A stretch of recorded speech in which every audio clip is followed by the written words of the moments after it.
अब आप बताइए जी कि रात में 3 से 4:30 बैठे आप, जी। क्या अनुभव क्या हुआ? अनुभव साहब, जिस तरीके से हम शांति होती है, हम्म। अपने सांस को देखते हैं, हम्म। सांस को देख करके मन एकाग्र हो जाता है हम्म। और फिर शांत हो जाता है, हम्म। स्थिर हो जाता है, फिर शांति का अनुभव करता है। यही कर रहे हैं। अच्छा,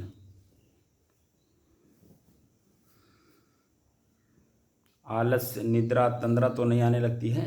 नहीं नहीं, ठीक है। क्योंकि इसमें आलस निद्रा तंद्रा आने की बड़ी भारी संभावना रहती है। जी नहीं, ठीक रहा सर। हम्म। ठीक है। ठीक रहा है। जी।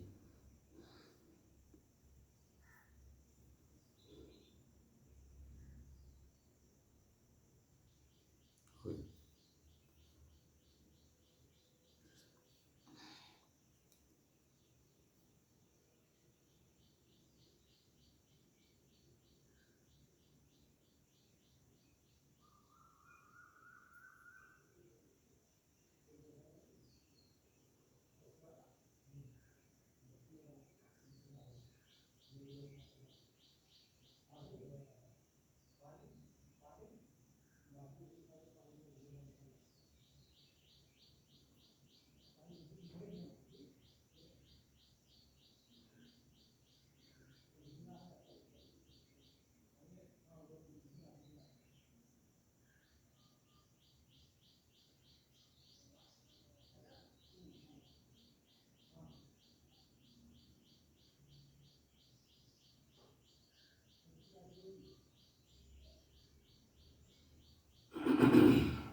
अपने ही चंचल मन को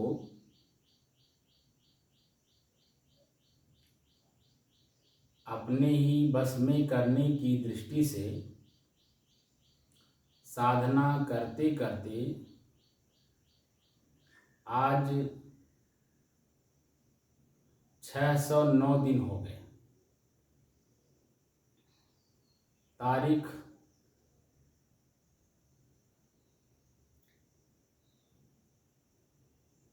8 जुलाई सन 2023, दिन शनिवार, प्रातः काल का समय। ठीक है ना? जी।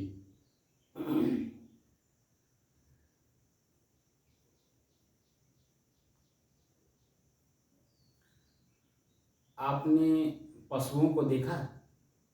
जी। जैसे आपके घर में भैंस है जी। या गाय है जी। या बैल है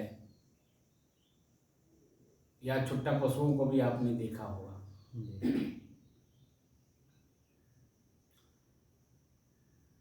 जब उन्हें भूख लगती है, ठीक, तो देखिए कि कुछ भी करने को तैयार हो जाते हैं, आपको मारने को भी तैयार हो जाते हैं। आप ही का सामान खाएंगे लेकिन आप ही को मारने दौड़ेंगे। लेकिन जब वो उनका पेट भर जाता है, ठीक है ना, तो मारते नहीं है बल्कि बैठ के पागुर करते हैं। तो पागुर कब करते हैं? प्रश्न है, पागुर कब करते हैं? पेट भर जाता है तब पागुर करते हैं, बैठ करके।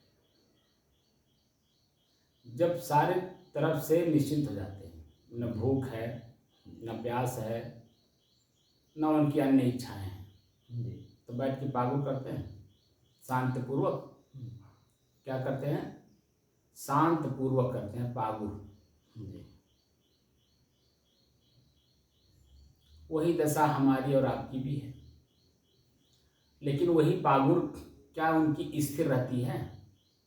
ये पच जाता है, फिर भूख लगती है, तो फिर वही काम करते हैं कि नहीं? लेटरिन पेशाब कर लेते हैं, फिर भूख लग जाती है, लगता है ना? फिर खिलाना पड़ता है, किया जाता है। वैसे ही ये जो हमारा मन है ये पशु है। क्या है? पशु है। हमारा अपना ही मन जो है ये पशु से भी बदतर है। पशु तो फिर भी अपनी जगह पे वो शरीर के नियम में फंसा हुआ है। वो जो जीव शरीर में है, उस शरीर के नियम में फंसा हुआ वो जीव, पशु जो बना है। हमारा मन यानी मनुष्य का मन दोनों दिशाओं में चलता है। अगर इसको सावधानी पूर्वक सुरक्षित रखा जाए और सतर्कता पूर्वक काम किया जाए, ठीक है ना, तो ये ऊपर भी चढ़ता है, यानी ऊंचे भी जाता है, अच्छे से अच्छे कार्य करता है। लेकिन इसको फ्री छोड़ दिया जाए तो ये पशु से भी बदतर काम करता है। जैसे ही आपने अपने ही मन को फ्री छोड़ा, ये पशु से भी बदतर हो जाता है।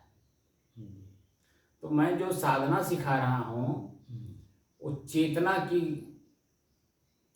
साधना सिखा रहा हूँ कि चेतना में रह करके अपने मन को शांत करिए। क्या कर रहा हूँ? चेतना में रहकर मन को शांत करिए। जब देख कर, जान कर और समझ करके करेंगे तो आप पशु को देखिए, जब उसके सामने कोई चीज पड़ता है, ठीक है, तब उसके लिए वो लालायित होता है। पशु के सामने अगर हरा हरा घास दिखाई दे तो आपका बगनी वगनी तोड़ करके वो उसमें जाना चाहता है।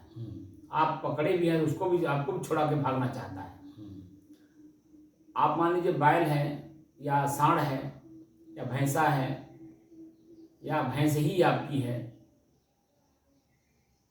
जब वो गर्म हो जाती है भैंस, तो आपके किले पे रहना चाहती है? बोलिए, नहीं रहना चाहती ना?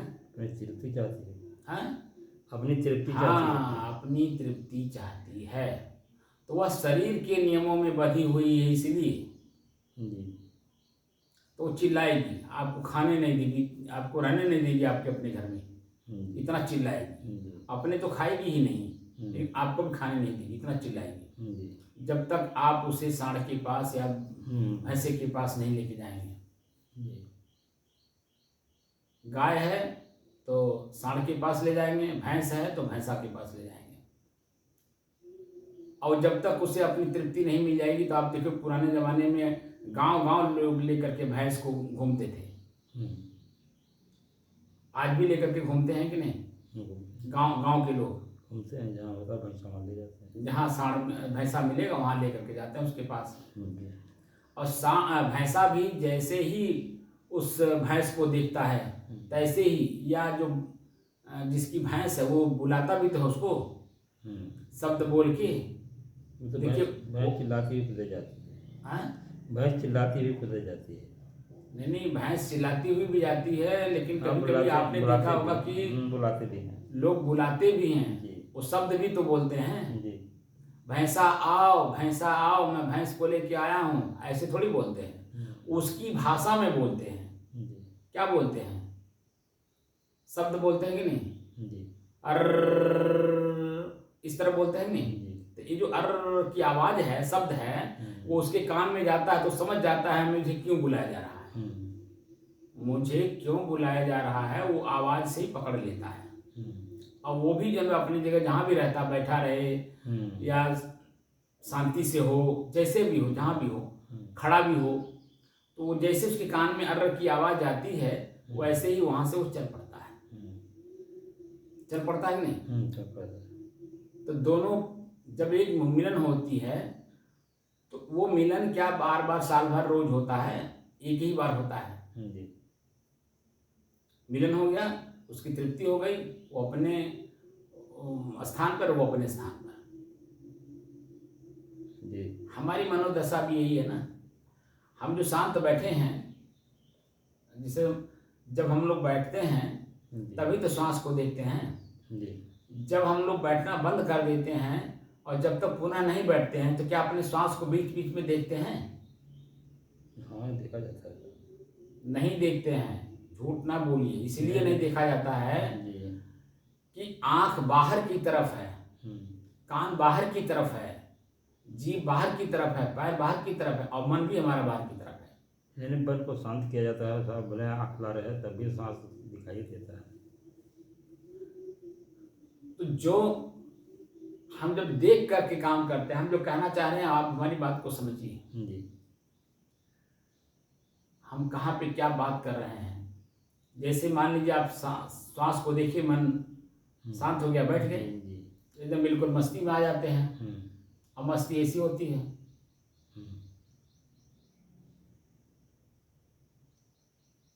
ऐसे होती है ना।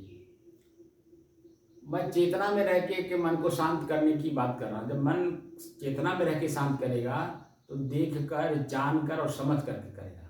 तो जागृत अवस्था में मैं जो कह रहा हूँ, पशु का उदाहरण इसलिए दिया कि पशु तो अपने शरीर प्रकृति के नियमों में बंधा हुआ, शरीर का जो प्रकृति है उस नियम में बंधा हुआ है। मनुष्य प्रकृति के नियमों में तो बंधा ही है, साथ साथ वो प्रकृति के नियमों से परे भी जा सकता है, क्योंकि उसके पास विचार और विवेक है।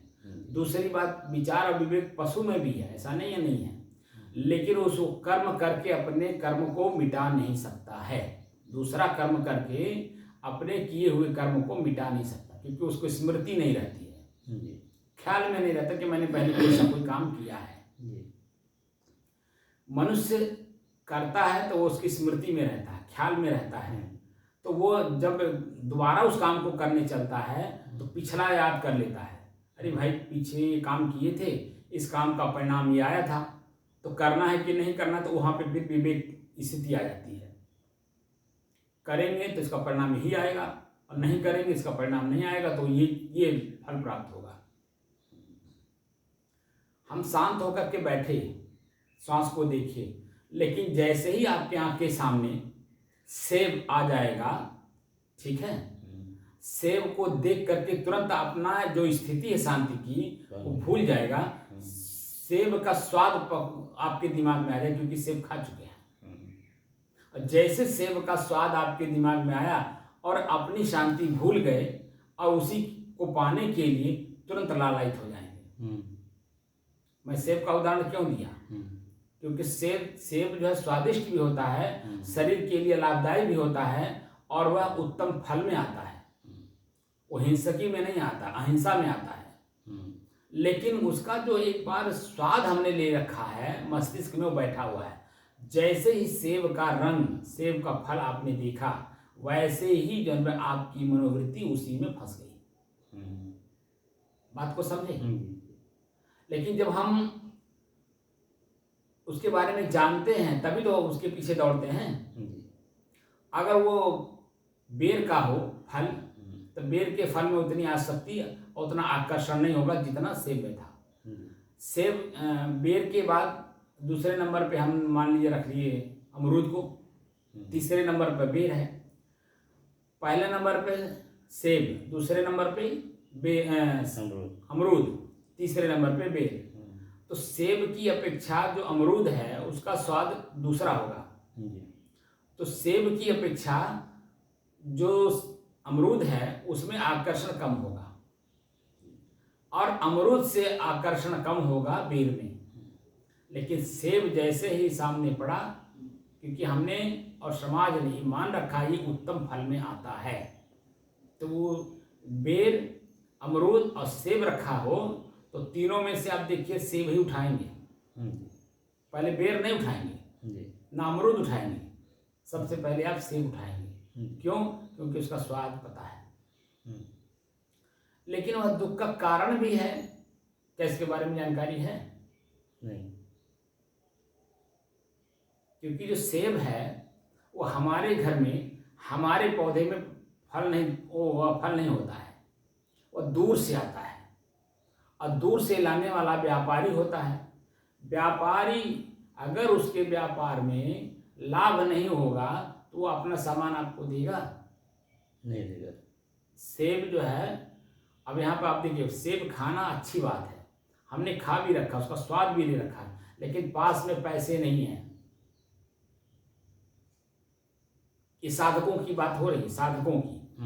मैं अन्य बात सबके लिए नहीं कर रहा हूँ। जो साधक है, साधक जो संत, साधक साधु संत, जो इस परंपरा के लोग हैं, इनके लिए बातें हो रही है, आम आदमी के लिए नहीं हो रहा है। तो जो साधक है उसको ये देखना होता है कि मेरे जेब में पैसा है कि नहीं। आज पैसा है तो मैं लेके खा लिया, लेकिन कल को पैसा ना हो और वस्तु सामने हो तब क्या करेंगे? तो ललचाएंगे ही, साथ साथ और अगर इच्छा बढ़ गई तो चोरी भी कर लेंगे। उसको पाने के लिए जो अन्य उपाय हैं, विकल्प ढूंढने लगेंगे। तो जो हमारा मन है वो शांत तो नहीं रहेगा ना। जैसे ही विकल्प ढूंढना शुरू किया, इसका मतलब है कि मन चलायमान हो गया, मन चंचल हो गया। विकल्प ढूंढना ही मन की चंचलता है। बात को समझे हमारी बारीकी? तो सामान देख करके तो मन चंचल होगा साहब ना। वही तो कह रहा हूँ ना। तो सामान, जब मैं तो अभी उत्तम बात कर रहा हूँ। समाज में 3 सुख हैं, मालूम है आपको? काहे नहीं मालूम है? ये बातें तो सभी लोगों ने बताया होगा आपको। संसार में 3 सुख है, स्त्री सुख, पुत्र सुख और धन सुख। ये 3 सुख है कि नहीं? उत्तम सुखों में आता है कि नहीं? आता है ना। मैं इसी की चर्चा कर रहा हूँ कि मोक्ष कहाँ प्राप्त होता है। वासना की बात हो रही ना। हमें वासना से मुक्त होना है। तो वासना मुक्त होने के लिए जब हम वासना मुक्ति का पूर्ण रूप से उपाय जानेंगे, देखेंगे और समझेंगे, तभी तो जो है हम उससे अपने आप को बचाएंगे। मैंने सेब का उदाहरण इसलिए दिया कि उत्तम फलों में आता है। सभी फलों में उत्तम फल में आता है सेब। उसी तरह से उत्तम सुख में आती है स्त्री। अभी मान लीजिए आंख बंद कर लिए, आंख के सामने स्त्री का शरीर नहीं है, तो आपका मन शांत है। लेकिन जैसे ही आंख खुला, सामने स्त्री का शरीर पड़ गया और उसके हाव भाव क्रियाएं सब कुछ वासनात्मक हो, आप वहां बच पाएंगे? आपकी मनोवृत्तियां तुरंत चंचल हो जाएगी और विकल्प ढूंढने लगे कि ये मिल जाए तो अच्छा है। तो उस समय में अपने मन को अगर आप शांत कर ले जाए, तब आपकी विशेषता है। ये तो सामान्य अवस्था में तो कोई भी कहीं भी बैठ लेगा। जो असामान्य स्थिति होती है हमारे मन की, उस असामान्य को सामान्य बना करके स्थिर रहने में जब कामयाबी मिले, तब जानिए कि हमारी स्थिति मजबूत हो रही है। बात को समझे कि नहीं समझे? समझ रहे। क्योंकि हमने स्त्री का स्वाद ले रखा है और हमारा शरीर भी उसी के मटेरियल से बना है। और हमारा सबसे बड़ी बात, जैसे कबीर साहब ने एक साखी कही है, कारी हाड़ी हाथ कबहू का दाग लगावे, कारी हाड़ी हाथ सुंदरी न सोहे सन कादिक के साथ, कबहू का दाग लगावे, कारी हाड़ी हाथ। तो हाड़ी जानते हैं ना, बर्तन। पहले हाड़ी बर्तन मिट्टी का होता था। आज जो है आपके पास लोहे का है, एल्युमिनियम का है, तांबा का है, पीतल का है, फूल का है, तमाम बर्तन है कि नहीं?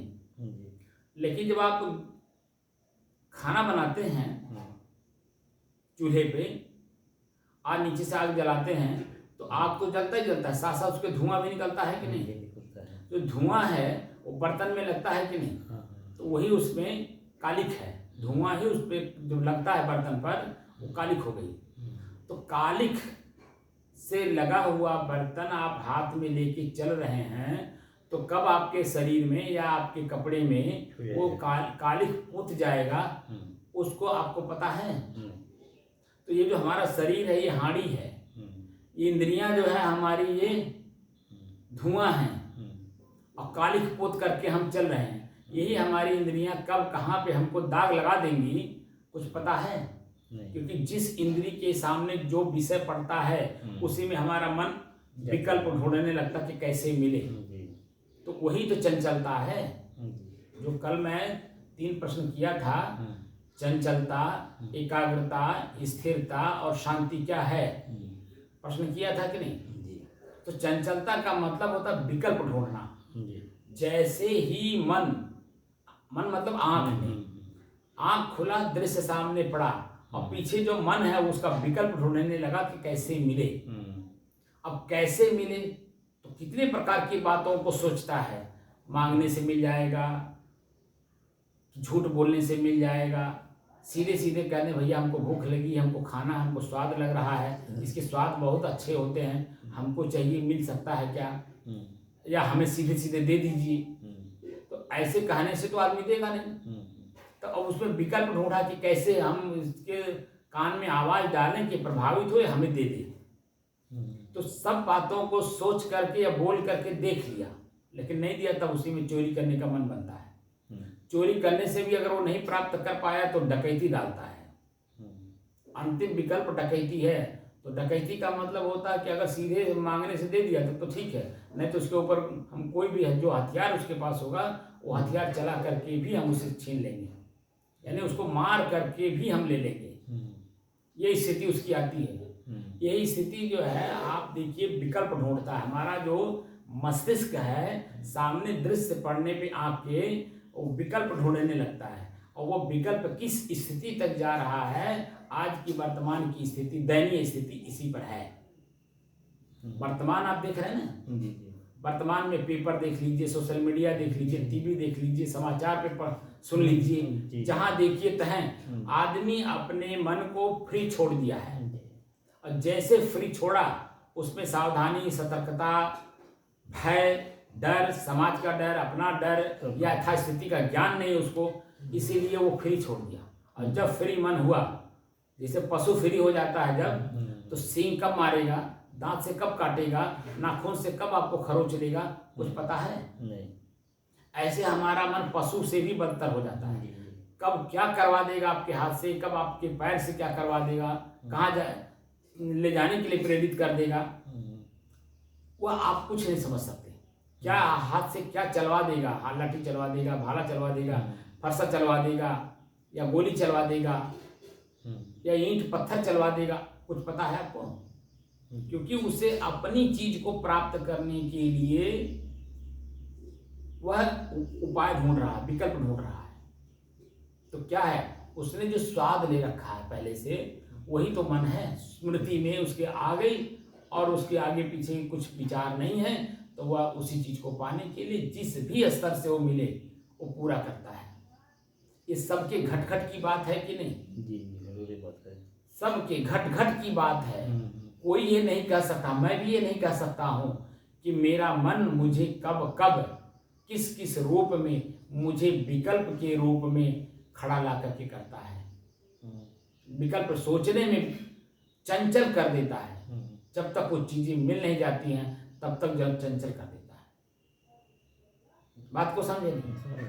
इसीलिए जब देख कर आप काम करेंगे, जान कर करेंगे और समझ करके करेंगे। तो देखने का मतलब क्या है, दोनों तरफ से देखें, उसमें सुख भी मिलता है और दुख भी मिलता है। जैसे मैंने कहा ना, आपने आंख बंद किया, श्वास देखना प्रारंभ किया, थोड़ी देर के बाद चंचल मन श्वास पे आके एकाग्रचित हो जाता है, और उसी में स्थिर होकर के और शांति का अनुभव कहाँ करता है, वो सीधे सीधे उसी में लीन हो जाता है।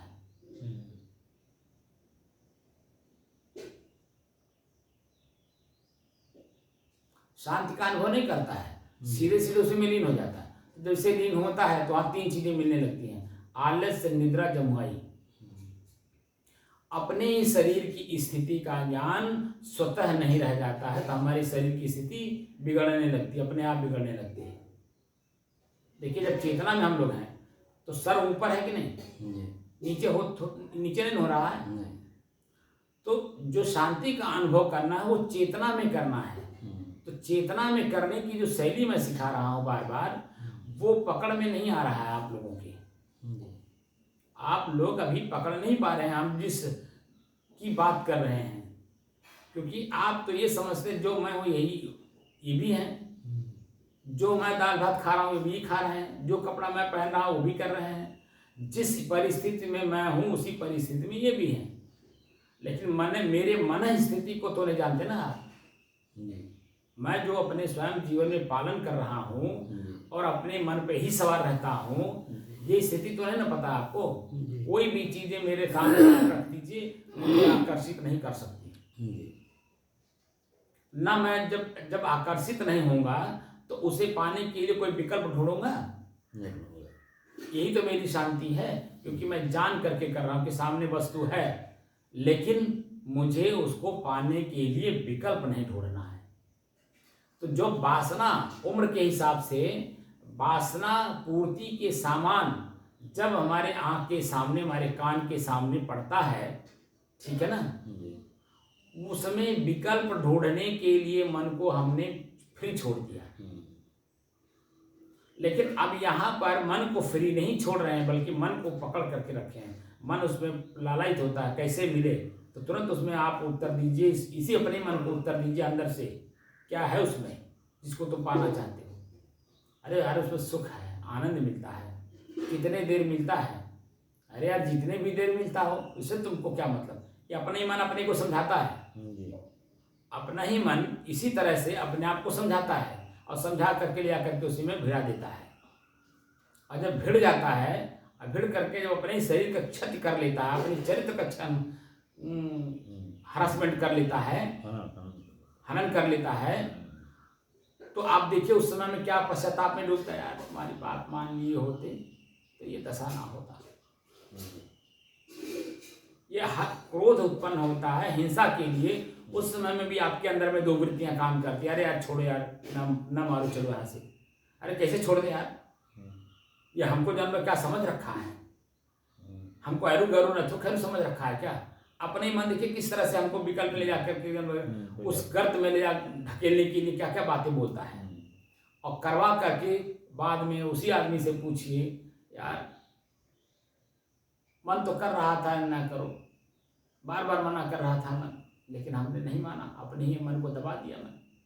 तो एक ही मन दो तरह से बात कर रहा था, बात को समझे कि नहीं। एक ही मन दो तरह से बात कर रहा था, और उसी दो तरह की बात वाले मन को, दोगले को, इसको दोगला बोलते हैं ना। एक आदमी अगर बाहर का कोई दो तरफा बात करता तो उसको बोलते हैं दोगला। लेकिन आपका अपना ही मन दोगला है, आपके साथ कब छल करेगा, कब आपके साथ धोखा देगा, आपको पता है। इसीलिए मन को जानकारी के साथ काम को करने की प्रेरणा मैं दे रहा हूँ। किसी को भी काम, कोई भी काम आप करिए तो जानकारी रख करके करिए, ताकि आपका मन जहाँ है, जैसे है, जिस रूप में है, वैसे ही उसकी स्थिति आगे भी बनी रहे। उस काम को करने के बाद भी पहले की स्थिति हमारी यथावत बनी रहे काम करने के बाद, तब समझिए कि मेरा मन मेरे बस में है। और जब मेरा मन मेरे बस में रहेगा तब हम अपने शांत स्थिति में रहेंगे। बात को हमारी समझे कि नहीं समझे। इसीलिए देख कर करने की जरूरत है। जितने भी देर आप बैठिए, आपका मन स्वतः शांत स्थिति में हो, ये बात की जानकारी रख करके करनी है। नहीं तो आलस्य, निद्रा, जमुआई आकर के तीनों आपके ऊपर घेर लेंगे, तो आगे की स्थिति के बारे में जानकारी देंगे नहीं। और जैसे ही आप उस स्थिति से उठ के खड़े हुए, आंख ने देखा, जैसा दृश्य देखा, आपके अंदर में ही उस तरह का भाव जग जाएगा। कोई व्यक्ति वहाँ गलती करने लगेगा, तुरंत क्रोध उत्पन्न हो जाएगा, तुरंत डांट बैठेंगे आप। वहाँ मानवता का कोई प्रतीक ही नहीं रह जाएगा कि मैं स्थिर हूँ और ये सब क्रियाएं प्रकृति में हो रही है। अब प्रकृति में है बदलाव, बदलाव किस तरह से होता है, मेरे मन को किस तरह से बदलता है, ये स्थिति सामने ये समझ नहीं आती। अभी साधना से उठ के गए, बाहर निकले, मान लीजिए कोई आपका पौधा तोड़ रहा है, तो तुरंत वहाँ क्रोध उत्पन्न होगा कि नहीं। कोई आपका लाठी लेके भाग रहा है, क्रोध उत्पन्न होगा कि नहीं। कोई आपका छाता ही लेकर के आपके भागने लगे तो क्या करेंगे, तो दौड़ाने लगेंगे कि नहीं। तो प्रकृति में बदलाव जो हो रहा है, वहां मैं स्थिर कहाँ हूं।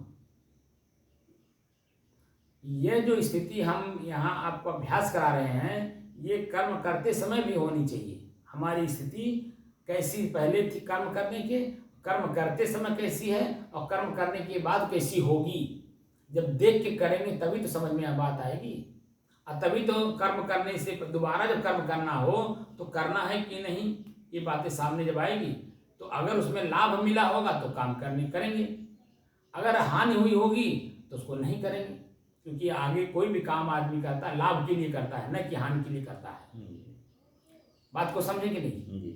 इसीलिए मैं बार बार इस बात को कह रहा हूं कि जहां पर गृहस्थ ब्रह्मचर्य, गृहस्थ वानप्रस्थ संन्यास का नियम लिखा हुआ है, संन्यास तो संन्यास ही है, वहां तो कोई मतलब नहीं है। लेकिन जब आप गृहस्थ में जाते हैं तो गृहस्थ का जहाँ नियम लिखा हुआ है, उस नियम में पहली लाइन में ही 25 साल में सिर्फ देखने, जानने और समझने और बचने न बचने की दृष्टि से एक बार संभोग की बात लिखा है।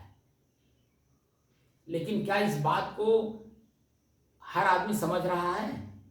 बोलिए। कोई नहीं समझ रहा। रात दिन उसी में डूबा हुआ है, उसकी जो बुराई है उसके ऊपर हावी हो रहा है, रोज हावी हो रहा है, उसको उसका अनुभव भी करा रहा है, प्रत्यक्षम की प्रमाणम उसको दे रहा है। लेकिन फिर भी जो पतंगे की तरह, यहाँ पतंगे का उपयोग किया जा रहा है, पतंगे की तरह उसी में डूबा जा रहा है। तो मनुष्य में, पशु में पतंगा क्या है? कीड़ा है ना। तो मनुष्य में और कीड़े में क्या अंतर है, हमें बताइए। कोई अंतर नहीं। जो कि मनुष्य का शरीर है, हम उसी कर्म को करेंगे जो आगे भी लाभदायी हो। उस काम को नहीं करेंगे बार बार जिसमें बार बार मैं हानि देख रहा हूं लेकिन फिर भी किए जा रहा हूं। अपने ही संभोग करते समय अपने ही शरीर का कितना बड़ा नुकसान होता है, चरित्र का हनन होता है कि नहीं। शरीर एकदम खोया हो जाती है, अस्वस्थ हो जाता है। कोई भी प्रिय से प्रिय बात आदमी कोई करता है तो सुनने का मन नहीं करता है, प्रिय से प्रिय बात भी सुनने का मन नहीं करता है। अच्छे से अच्छे काम को भी करने के लिए अपना शरीर तैयार नहीं है। जैसे घटना घटती है, जब सारी स्थितियों को हम पढ़ते हैं तब दोबारा करना है कि नहीं करना है, ये बातें समझ में आती है कि नहीं। हमारी बात को समझे। यही बात जब वेद चला, वेद मतलब जानकारी, जिन जिन लोगों ने स्वतः, वेद का मतलब जानकारी, जानकारी स्वतः कर करके जिन लोगों ने अपने जीवन को, खराब जीवन को उत्तम बनाया था, खराब परिवार को उत्तम परिवार बनाया था, खराब समाज को उत्तम समाज बनाया था, उन लोगों का संकलन है हमारा वेद। बात को समझे। क्योंकि जितने मंत्र हैं उतने मंत्र दृष्टा ऋषि हैं वेद में। मंत्र दृष्टा ऋषि, दृष्टा माने देखने वाला, मंत्र मतलब शब्द, सलाह। जिन जिन विचारों को उन्होंने अपने जीवन में धारण किया और उत्तम अपने को बनाया, परिवार को बनाया और समाज को बनाया, उन उत्तम व्यक्तियों का शब्द उस वेद में संग्रहित है। तो बाद में चल करके लोग स्मृति में आए, ख्याल कर करके वेद जो बना वो स्मृति में है। क्योंकि उसके पहले कोई शब्द कहीं लिखा हुआ नहीं था, कोई पढ़ता नहीं था। तो स्वतः जो जागृत हुआ अपने कर्म को देख करके करने के बाद दोबारा करना है कि नहीं करना है, उन सब चीजों का ज्ञान उसमें रखा हुआ है। अब ऋषियों ने उसका पालन किया है। उसके बाद श्रुति आई, सुन सुन करके। वेद की जो ऋचाएं हैं वो एक ही ग्रंथ के रूप में थी। तो जो लोग गुरुकुल में जाके पढ़ते थे वह खाली याद करते थे वहाँ, क्योंकि जो आचार्य होते थे वो शिष्यों को वो शब्द रटवाते थे, रटवा रटवा करके उसे समाज में पुनः 25 साल के बाद भेजते थे। तो वो इस श्रुति में रह गई थी। सुन सुन करके जो हमने याद किया है उस चीज को फिर लागू किया। बाद में लोगों को समझ में आया यार तो जो इस श्रुति में है इस श्रुति में ही रह जाएगी, इसको क्यों न लिपिबद्ध कर दें। उसी को फिर उन लोगों ने शास्त्र के रूप में, उपनिषद के रूप में उसे लिपिबद्ध किया। आगे चल करके फिर उसी का जो और चिंतन हुआ तो शास्त्र के रूप में रखा। फिर और जब वो उस पर विचार हुआ तो गीता और रामायण और महाभारत के रूप में रखा। यानी कि हमें को, हमारे ही कर्म को सुधरने और सुधारने के लिए हमारे ऋषि समय समय से जो भाषा थी उसको सरल करते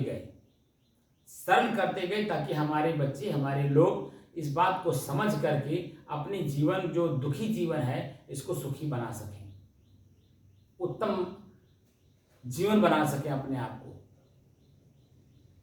बात को हमारी समझ रहे हैं नहीं?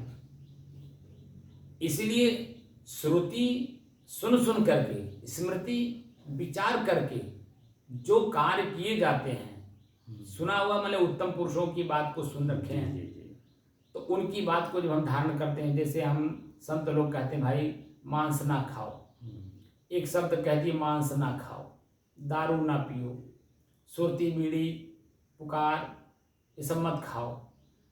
इसमें रहस्य है। ये ये रहस्य को जब जानने का कोशिश करेंगे तो आप ही के अंदर में जो विकार है शरीर में, वो विकार दूर होगा तो आपका ही शरीर विकार मुक्त जब होगा तो हल्कापन महसूस होगा और शांत होगा। वह आपको ही तो उसका लाभ मिलेगा। आपका शरीर हृष्ट पुष्ट होगा, ताकतवर होगा। जिस काम को पहले कर रहे थे 1% में, अब उछल करके 10% में कर रहे हैं।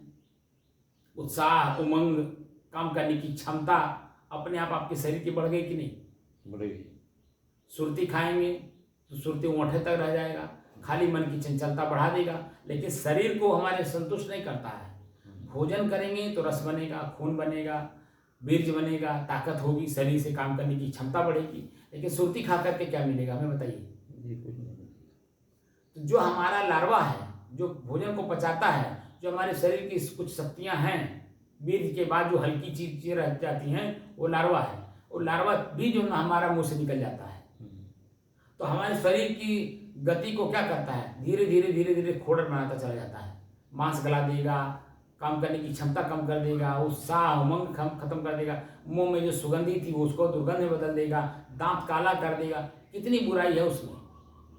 और एक सुरती छोड़ देने से कितनी बुराइयां आपकी दूर हो गई और आपके शरीर में कितनी अच्छाइयां आ गई। जब अच्छाई और बुराई दोनों पढ़ करके काम करेंगे तो आपको ही लगेगा यार वो तो महापुरुष हैं, बड़ी अच्छी बात बताई, मेरा छूट गया, अब मेरा जीवन कहाँ था और कहाँ से कहाँ हो गया। हम एक दूसरे को सम्मान क्यों देते हैं?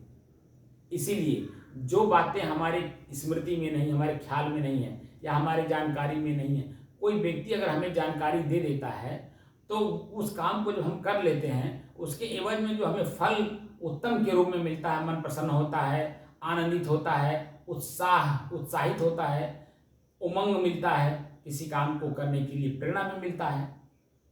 तो जो लाभ है वो तो दिखाई देता नहीं है शुरू में, इसीलिए हम लोगों की बात लोग हल्के में ले लेते हैं।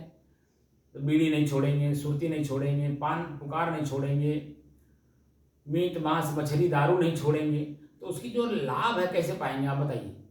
तो जहाँ है वहीं न रह जाएंगे, क्योंकि जिस जगह हैं वही उन्हें आनंदित किए हुए हैं। इसी पे कबीर साहब कहते हैं कि नीम कीट जस नीम पियारा। जो नीम का कीड़ा है ना, बात समझ आएगी नहीं जी? नीम का जो कीड़ा है वो नीम को ही उत्तम से उत्तम बताता है, क्योंकि उसके आगे भी कुछ है उसे पता ही नहीं है। ऐसे ही जो सांसारिक जीवन जीने वाले वासना से ग्रसित जो लोग हैं वह लोग नीम के कीट हैं, उसी को उत्तम बता रहे हैं। उसके आगे का ज्ञान ही नहीं है उन्हें। उसके आगे का ज्ञान देने के लिए संत महापुरुष बैठे हुए हैं, उनकी कोई सुनता ही नहीं है, बल्कि उसी में जो ओत प्रोत हैं, जिसको हम विद्वान कह सकते हैं, ब्राह्मण कह सकते हैं, क्योंकि उनके घर में भी पत्नियां हैं, वह भी वासना से ग्रसित हैं, और आपके घर में भी पत्नियां हैं, आप भी वासना से ग्रसित हैं। तो उससे उत्तम चीजें, उत्तम भाव उस जो मिलने वाला है वो कैसे बताएंगे आप बताइए? आपका भी हाथ बंधा हो, मेरा भी हाथ बंधा हो, बताइए कौन छुड़ाएगा? छुड़ाएगा वही ना जिसका हाथ खुला होगा। तो जब वासना से आप भी बंधे हो और मैं भी बंधा हूं, तो बता दीजिए दोनों को कौन छुड़ाएगा? बता दीजिए। जो वासना से मुक्त होगा, जो वासना से मुक्त होगा वही वासना से मुक्त होने का उपाय बता सकता है, और उसी के उपाय बताए हुए उपाय का अनुसरण भी आप कर सकते हैं। जो आप भी सुरती खाओ, मैं भी सुरती खाऊं, छोटी सी उदाहरण ले लो, ठीक? तो एक बात बताओ, हम जब आप मिलेंगे तो छोड़ने की बात कोई करेगा कि बनाने की बात करेगा? बनाने की चर्चा करेगा, न कि छोड़ने की चर्चा करेगा। मैं आपको नहीं कह सकता, आप मुझे नहीं कह सकते, क्योंकि मैं भी वही चीज हूं जो आप हो। आप भी सुरती खा रहे हो, दांत को खराब किए हो, और उसी में बार बार बातें बड़ी बड़ी करेंगे, लेकिन जैसे मिलेंगे, अरे यार बनाओ, थोड़ा मन लगा है, चाहे हमारे मुंह से निकलेगा चाहे आपके मुंह से निकलेगा, अरे यार बनाओ, अमल लगा हुआ है, सुरती है क्या आपके पास? नहीं यार आज तो मैं भी भूल गया हूँ लगता है। तो कहाँ से लाया जाए? तब दोनों जने मिल करके तीसरे के पास जाएंगे, भाई जरा सुरती देना, सुरती है क्या? अमल लगी बड़ी तेज। ये स्थितियां वासना पूर्ति में लगी रहती हैं। तो हमको क्या करना है? ये जो जीवन मिला है, ये जो ज्ञान हम प्राप्त कर रहे हैं, ज्ञान तो अनेकों प्रकार का ज्ञान सबके पास है, क्योंकि ज्ञान का भंडार जीव स्वतः ही है, उसको सब कुछ पता है। लेकिन करने का तरीका नहीं मालूम है। इसीलिए संतों के पास जाया जाता है वासना निवृत्ति का मार्ग जानने के लिए, समझने के लिए और प्रयोग करने के लिए। तो जब उनके साथ रहते हैं तब ना हम क्या कर रहे हैं, क्या नहीं कर रहे हैं और कौन कौन सी चीज़ें यहाँ रहने से हमसे दूर हैं, वो सब का ज्ञान होता है। आप सात्विक जगह है, जहाँ गुरुकुल है, जहाँ संत महात्मा रहते हैं, उनके आश्रम में आप रहेंगे तो आप गाली गलौज नहीं करेंगे, मारपीट नहीं करेंगे, छल कपट नहीं करेंगे, राग द्वेष नहीं करेंगे, चोरी बेईमानी डकैती नहीं डालेंगे। कितनी चीज़ों से बचे हुए हैं। बात को समझ में आई? तो संत के पास जाने से ही वासना निवृत्ति का मार्ग एक तो जानकारी में मिलता है, दूसरे उनके साथ रहने से धीरे धीरे कैसे आपके जीवन से निकल गया ये आपको भी पता नहीं चलेगा। जैसे हम लोग खुद हैं भुक्तभोगी, 20 साल की उम्र में बताइए किस बात का ज्ञान होता है? वासना पूर्ति के अलावा कोई ज्ञान रहता हो 20 साल की उम्र में तो बता दीजिए। इसके अलावा कोई ज्ञान रहता है? कुछ नहीं। वासना खाली स्त्री के से संबंधित ही नहीं है। वासना मतलब इच्छा और कल्पना। इच्छा कल्पना मोबाइल का है, आश्रम का है, शिष्य का है, ज्ञान का है। यह ग्रंथ पढ़ लें, वह ग्रंथ पढ़ लें, इससे जानकारी कर लें, उससे जानकारी कर लें। दुनिया भर की तो इच्छाएं हैं। वह इच्छा में हमारी इच्छा कैसे धीरे धीरे धीरे मर जाती है गुरु के सानिध्य में रहने से, ये पता ही नहीं चलता है। बात को समझे नहीं? इसी तरह से जब देखकर, जानकर और समझकर हम अपने श्वास को प्रयोग कर रहे हैं तो सबसे पहली बुराई आलस, नींद और जमुहाई नहीं आएगा। इससे हम बचेंगे तो चेतना में रहेंगे। अभी तो शांत हो गया, ठीक है, समझ में आई, लेकिन चेतना के स्तर पे बरकरार नहीं है ना। वही चेतना अपने में शून्य हो जा रही है। जैसे शून्य हो जा रही है तैसे आपके शरीर में, आप नींद में हैं या शांति में हैं, आपको कैसे पता है? हमें बताइए।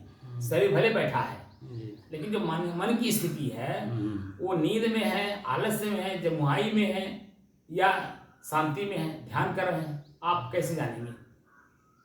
क्योंकि चेतना ही नहीं है। और हम कह रहे हैं चेतना में रह के करो, तो चेतना को शून्य नहीं करना है, चेतना को बरकरार रख करके करना है। तब हम जब करेंगे तो उसकी अच्छाई बुराई दोनों स्थितियों को समझेंगे। और वह स्थिति देखिए, आज वर्तमान में कोई स्थिति ऐसी नहीं है कि जो हमारा मन चंचल हो, यानी विकल्प ढूंढे। लेकिन जैसे ही आँख खुला, सामने दृश्य को देखा तो मन तुरंत विकल्प ढूंढना शुरू कर देता है। कान से सुना शब्द तुरंत विकल्प ढूंढना शुरू कर देता है। तो हमारी शांत की स्थिति कहाँ बरकरार रह गई? फिर चंचल हो गई कि नहीं? जब हवा चलता ही रहेगा, आप कितनों झाड़ू लगाओ तो बाहर के खर खतवार और धूल गर्दा मट्टी आपके घर में जाएगा कि नहीं जाएगा? जब हवा बंद होगा तभी तो जो है आपका झाड़ू लगाना बंद होगा। एक ही बार खाली लगा दिए सुबह, उसके बाद दिन भर तक कोई खरपतवार और पत्ता, धूल गर्दा आपके घर में नहीं जाएगा। ये सब खरपतवार हैं। जब आँख खुला, बेयार चलना शुरू हो गया। अब बेयार चलना शुरू हो गया तो कब कहाँ आपका आँख आपको ले जाके डुबो रहा है, आपको पता है? यही आँख एक समय में कितनी चीज़ों को देखता है, और जितनी चीज़ों को देखेगा, 100 चीज़ें अगर मान लो देखा, 99 पे मन नहीं गया, लेकिन किसी न किसी एक पे चला गया, 100वें पे चला गया, तो पता चला कि 100वां आपको लेकर के डूब गया कि नहीं डूब गया? तो आपकी जो शांत की स्थिति थी वो खत्म हो गई। फिर चंचलता आ गई, फिर दुख पीड़ा भोगने लगे। तो ये साधना करने से लाभ क्या होगा? जो बैठ करके हम ट्रेनिंग ले रहे हैं, ये क्या ले रहे हैं?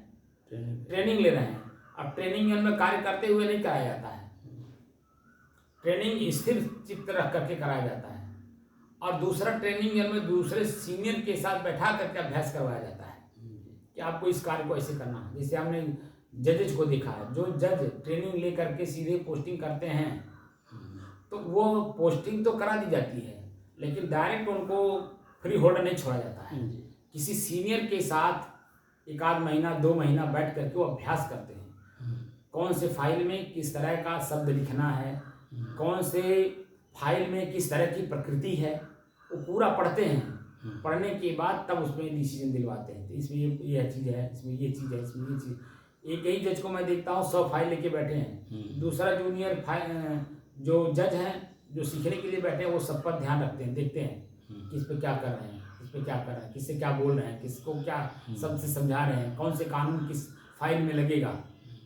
पहले तो पढ़े हैं, फिर ज्वाइन किए तो ज्वाइन करते ही जब आपको जिला नहीं दे दिया गया, ट्रेनिंग में गए, ट्रेनिंग से जब आए जिला आवंटित हुआ, जिले पर आए तो जिला जज साहब को मालूम है कि अब ये नए नए हैं, इनको कोई ज्ञान तो है नहीं, ऊपर से भी बता करके भेजा गया कि अभी नए हैं, इनको कोई जानकारी नहीं है। तो किसी सीनियर के साथ इनको फिर जानकारी देने के लिए उनको बैठाया जाता है 2-4 महीने, और जब वो बैठ करके जब अभ्यासित हो जाते हैं फिर उनको एक टेबल दे दिया जाता है, चलिए यहाँ से शुरुआत करिए। धीरे धीरे धीरे धीरे धीरे धीरे उनको ऊपर उठाया जाता है और उठते उठते उठते उठते जिला जज बन जाते हैं। यही स्थिति हम लोगों की है। हम लोग जो है वह सीनियर हैं, आपको अपने साथ बैठा करके अभ्यास करवाने के लिए कौन सी प्रकृति कब जागृति हो जाएगी, सब क्रोध कब उत्पन्न होगा, लोभ कब उत्पन्न होगा, ईर्ष्या कब उत्पन्न होगी, जलन कब उत्पन्न होता है, निंदा चुगली की भाव कब आती है, ये सारी स्थितियां कब आपकी प्रकृति जाग करके आपको चंचल बना देगा, आपके शांति स्थिति को जो है वो चंचल बना देगा, आपको पता नहीं है। इसलिए जब साथ रह करके, हमारे यहाँ 12 साल की बात कही जाती है और जगहों पे तो 3 साल का है। जैसे वकालत आदमी पढ़ करके किसी सीनियर के साथ जब प्रैक्टिस करता है तो 3 साल कम से कम, 3 साल अगर वो रह करके प्रैक्टिस नहीं किया तो किस फाइल में क्या एप्लीकेशन लिखना है, दरखास्त लिखना है, कुछ पता है? वो 3 साल रह करके सीखता है।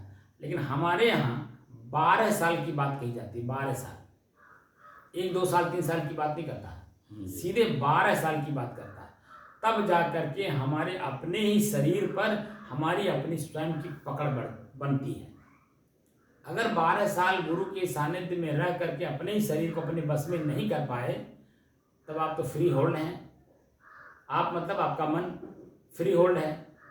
पता चला कि जब कहीं भी लेकर के जा रहा है, कहाँ जा रहा है आपको लेकर के पता नहीं है।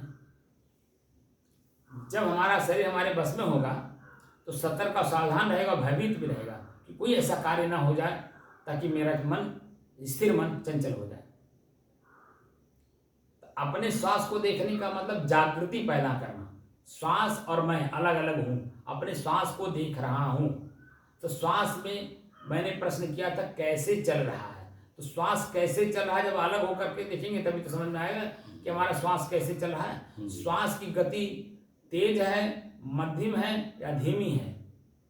अगर तेज गति है तो उसका कारण ढूंढेंगे कि मेरी श्वास की गति तेज क्यों है। तो पता चला कि मेरा मन किसी बात को लेकर के चिंतित है। तो चिंता मुक्त होंगे तो हमारा श्वास भी धीरे धीरे सामान्य हो जाएगा। बात को समझे? मध्यम गति में चल रहा है तो क्यों, ये भी ढूंढेंगे कि मन में कोई बात नहीं है, इसीलिए हमारा जो शरीर का यानी प्रकृति का धर्म है उस धर्म में वो चल रहा है। लेकिन अगर स्लो चल रहा है, धीमी चल रहा है, तब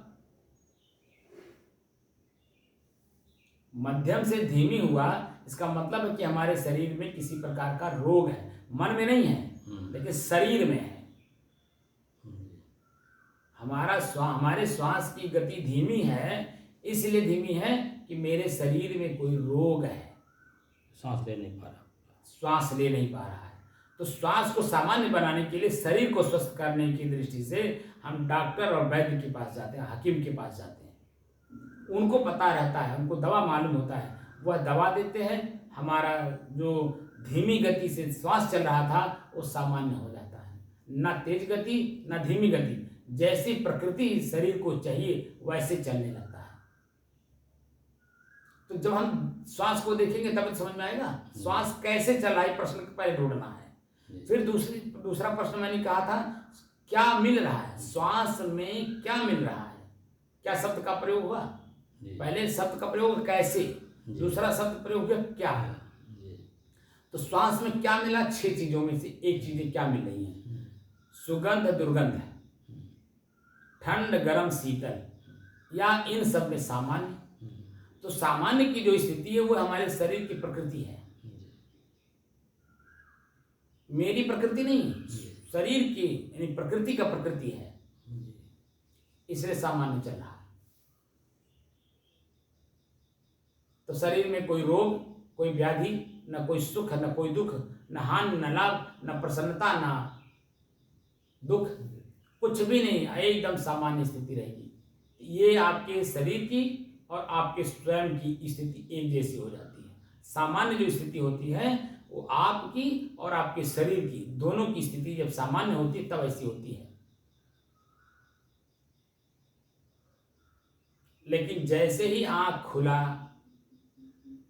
दृश्य देखा, श्वास की गति तेज हुई, आपको पता चलता है, क्योंकि मेरा मन श्वास पे है ही नहीं, दृश्य पे है। तो श्वास की गति तेज हुई, हमें कहाँ पता चलता है? हमारा ही चीज हम ही ले रहे हैं, हम ही छोड़ रहे हैं, लेकिन हमें ही पता ही नहीं है। दृश्य पर मन चला जाता है, मन दृश्य पे आ जाता है। तो दृश्य जैसा होता है मन वैसे बन जाता है। हमारा विकल्प, संकल्प और विकल्प उसी तरह से चलने लगता है। मन पर दृश्य रखते हैं, हाँ? दिना भर दृश्य तो मन जाता है। इसीलिए तो कह रहा हूँ कि जब हम 2 घंटे तो बैठे, 2 घंटे के बाद हम 4 घंटे 6 घंटे लगातार हम देख रहे हैं, सुन रहे हैं और चल रहे हैं, बोल रहे हैं, तो हमारे मन की स्थिति कैसे सामान्य रह जाएगी? तो मन के अधीन हो जाएगा, मन के अधीन हो जाएंगे।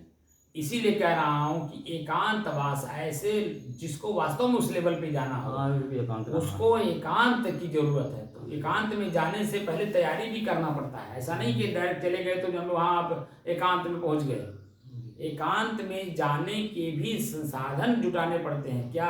अपने ही भूख को अपने बस में करना होता है, अपने ही प्यास को अपने बस में करना होता है, अपने ठंडी गर्मी बरसात को सहन करने के लिए अपने शरीर की क्षमता को बढ़ाना पड़ता है, मन की स्थिति को बढ़ाना पड़ता है। तब जाकर के जब एकांत में रहेंगे तो वहाँ आपको एकांत का लाभ मिलेगा, अन्यथा लाभ कहाँ मिलेगा? आज की दुर्दशा जो हमारे समाज की हो रही, इसीलिए तो हो रही है। एकांत वाले बहुकांत में जा रहे हैं, जो जंगल में थे वो शहर में भाग रहे हैं। शहर में जंगल जा रहे हैं। शहर वाले जंगल कहाँ जा रहे हैं? शहर वाले तो पैसा ही हैं, लेकिन जो जंगल, शहर को छोड़ के जो जंगल भागे थे, वो जंगल वाले फिर शहर में भाग के आ रहे हैं। क्यों आ रहे हैं? क्योंकि वो तैयारी करके नहीं गए थे।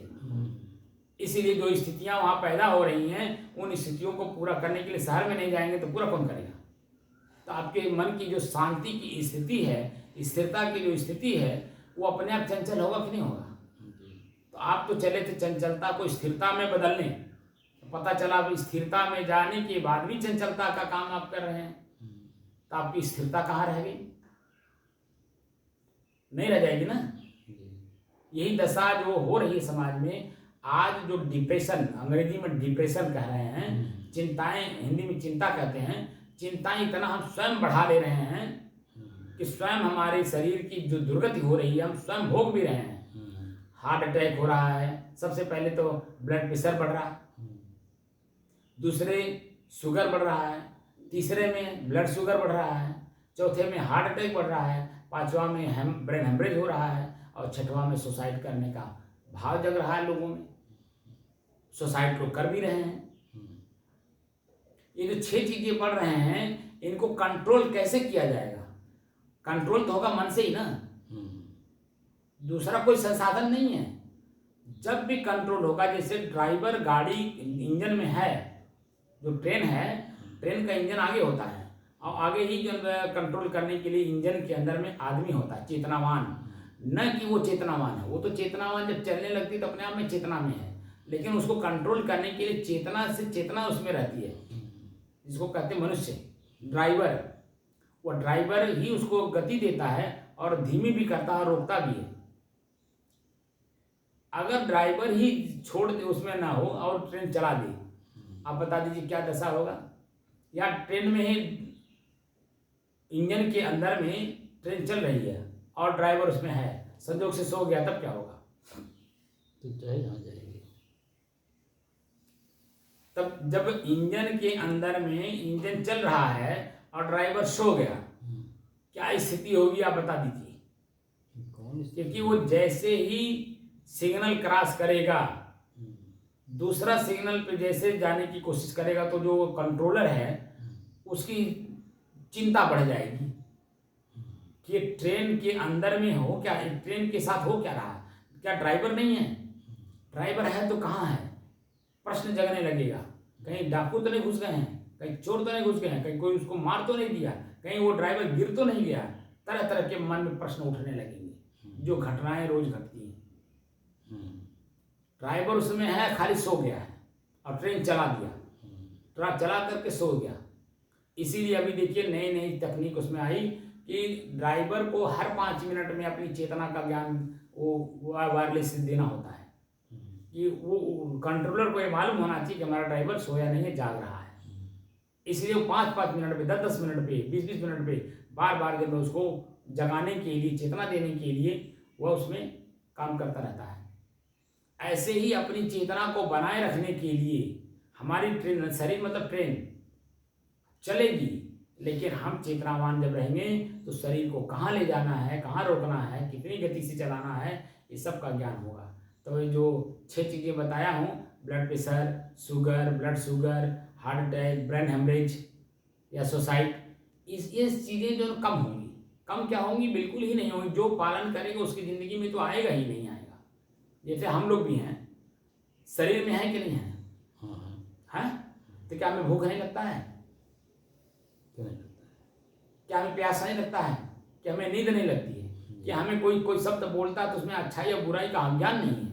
सब कुछ है। आंख देखता है, कान सुनता है, पैर चलता है, सब काम होता है, लेकिन हम अपने शरीर को अपने बस में करके चलते हैं। जब मार्केट में चलते हैं तो अनेकों प्रकार का दृश्य देखता है, फल में भी, सब्जी में भी, दूध में भी, दारू भी देखता है, मांस भी बिक रहा है, मछली भी बिक रही है, मछलियों में भी कई वैरायटी है, सब आंख देखता है। लेकिन हमको, हमारे शरीर को या हमें क्या जरूरत है, हम वही बात सामान खरीदते, बाकी बाजार को देख करके हम अपना काम करके चले जाते हैं। तो हमको कोई कुछ कह पाता है या हमारे शरीर में, हमारे मन में कोई बुरा असर पड़ता है? तो चेतना में रह करके काम। इसी समाज जब तक शरीर में है तब तक इसका मतलब आप बाजार में हैं। जब तक शरीर में रहेंगे, ये शरीर आपका शरीर ही बाजार है, बाजार में ही रहना पड़ेगा। लेकिन बाजार में लिप्त नहीं है, बाजार के अच्छाई या बुराई को जान रहे हैं, किस चीज़ की जरूरत हमारे शरीर को, हमारे मन को, हमारे चित्त को, हमारी बुद्धि को, या हमें स्वतः जरूरत है, हम उसका जब पालन करते हैं यथावत बने रहते हैं, हमारी स्थिति सामान्य बनी रहती है। लेकिन जैसे ही आपने बाजार की किसी भी चीज़ को, वस्तु को आपने छूने की कोशिश की तो उसका जो फल है, परिणाम, वो आपके साथ घटने लगेगा। दूध को छुएंगे तो उसका परिणाम है, कोई व्यक्ति देखेगा दूध की दुकान पे आपको तो ये बुरा उसके मन में फील नहीं होगा कि देखो साधु होकर के दूध की दुकान पे क्यों खड़ा है।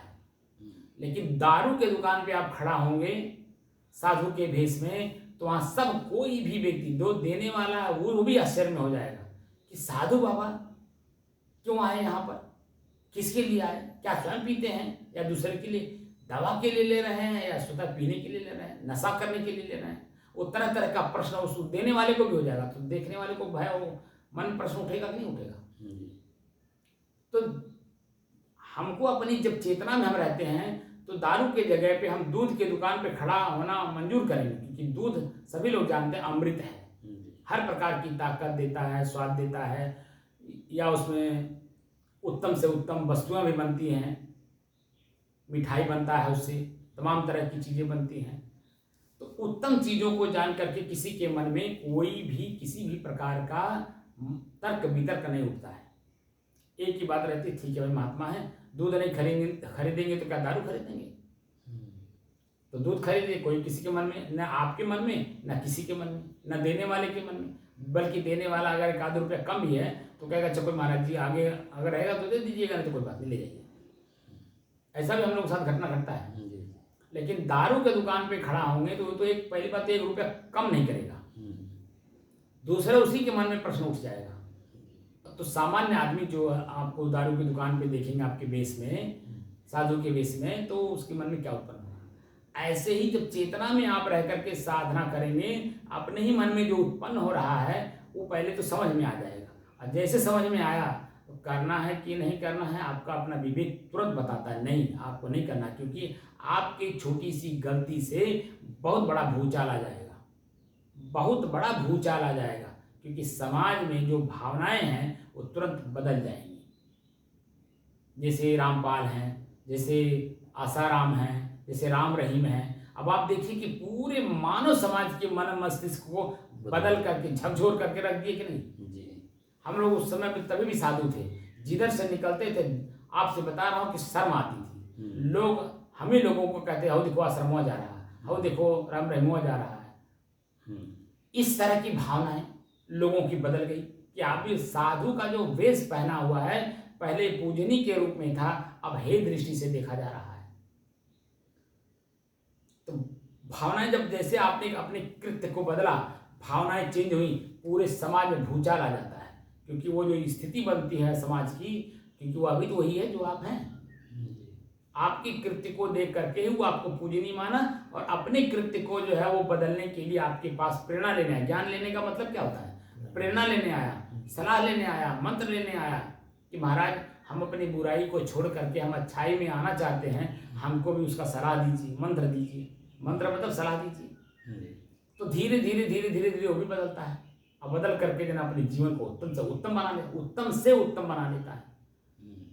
और वही समाज का ज्ञानी, ध्यानी, पूजनीय, आदर्शवान वही व्यक्तित्व बनता है। लेकिन जैसे ही आपने भेष तो धारण किया है कुछ और कृत्य किया कुछ, जैसे अभी पुलिस वाले भी बहुत ऐसे कृत्य कर दे रहे हैं, और उस कृत्य को जब वो समाज उछाल दे रहा है। वर्तमान में एक आया हुआ है एक एसडीएम का, एसडीएम ने कृत्य ऐसा कर दिया कि पूरे समाज में भूचाल आया है। अभी जो पुरुष लोग अपनी पत्नियों को पढ़ा रहे थे दूर दराज रख करके, वो सब अपने घर बुला रहे हैं। बात समझे कि नहीं? एक कृत्य होने से समाज में भूचाल आया हुआ है वर्तमान में। जो लोग अपनी पत्नियों को अपना जिंदगी दांव लगा करके पढ़ा रहे थे, चलो हम नहीं पढ़ पा रहे हैं तो कम से कम तुम्हें पढ़ लो। इसीलिए साहब कहते हैं कि जब तक पत्नी पर सवार है तब तक पत्नी अपनी है, जिसे सवारी से उतर गया उसके बाद वो किसकी है कोई पता नहीं। वही तो कह रहा हूँ ना, उतना तक कहा भूचाल आया हुआ है। तो उतना ही देर पत्नी अपनी है जब तक अपने नीचे है, आपके नीचे है। और जब से नीचे से हट गया, जैसे बराबरी में आई नहीं, जैसे हट गया आप नीचे से, हाँ, तो पत्नी आपकी नहीं रह गई। तब यही तो कह रहा हूँ कि अपना वही पत्नी मतलब अपना मन। जी जी।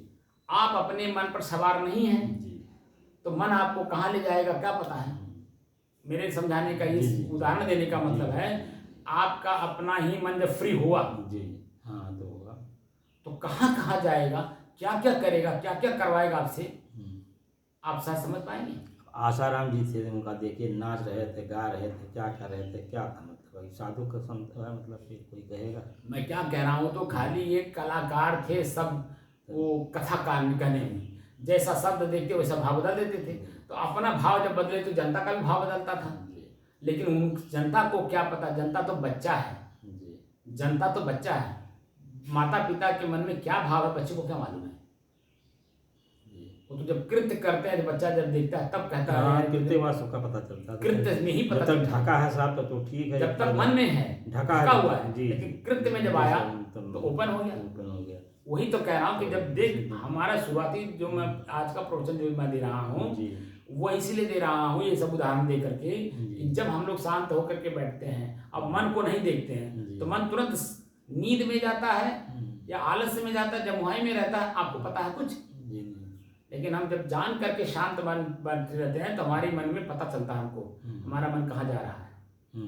जाने का मतलब क्या याद कर रहा है, कौन कौन सी चीज़ों को याद कर रहा है। जब जो कौन कौन सी चीज़ों को याद कर रहा है तो उन जिन चीज़ों को जिस समय में याद करता है तो उसकी वो अच्छाई बुराई, हानि लाभ, सुख दुख, पाप पुण्य, अच्छाई बुराई कुल समझ करके तब ना हम उसको काम को करना है कि नहीं करना है।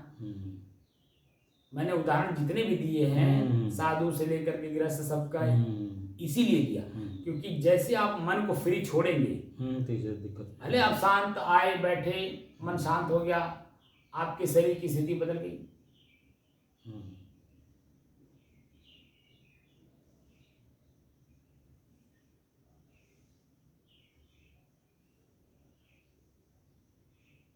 ये किसमें आता है? निद्रा में। पकड़ में आई ना बात। तो निद्रा की स्थिति लेने के लिए आने बैठा रहे हैं। निद्रा की स्थिति जब आएगी, वो जब अभी वो लेवल आपकी नहीं आई है, वो लेवल जब आपका आ जाएगा तब मैं उस लेवल पे आपको बात बता दूंगा कि ये पॉइंट पे अब आप सही उतरे हैं। अभी उस लेवल पे नहीं है, इसलिए मुझे बार बार उसको आपके निद्रावस्था को हमें भंग करने के लिए बात कहनी पड़ रही है। इसलिए जो उदाहरण देकर के समझाने का मूल उद्देश्य है आपकी निद्रा की स्थिति खत्म हो, चेतना में रह करके हम इस काम को करें। तब समझिए उस समय में जब हम कोई प्रश्न पूछेंगे तब तुरंत आपका जो मन है उत्साहपूर्वक उमंगपूर्वक अनुभव की बात बताएगा। साहब आज तो मैं 2 घंटे लगातार बैठा रहा लेकिन नींद नहीं आने दिया, क्योंकि मन शांत हुआ नहीं। जैसे शांत हुआ नहीं तो नींद में क्या, बिल्कुल मन पे सवार थे। तो हमारी स्थिति ऐसी बनी नहीं। लेकिन जैसे मन को आपने फ्री छोड़ा, धीरे धीरे धीरे आपके शरीर की गति ऐसे ढीली होती चली जाती है।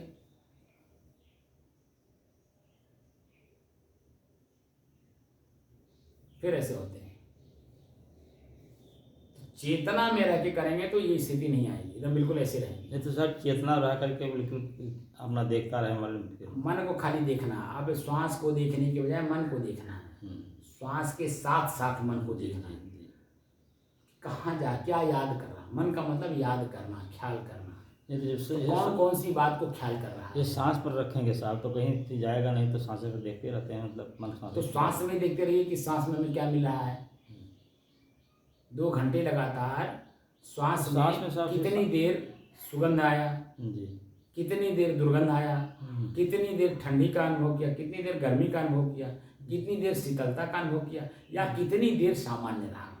तो सामान्य अवस्था ज़्यादा देर तक रहेगा, क्योंकि ये पांचों जो मेहमान हैं, इधर आए उधर गए, इधर आए उधर गए।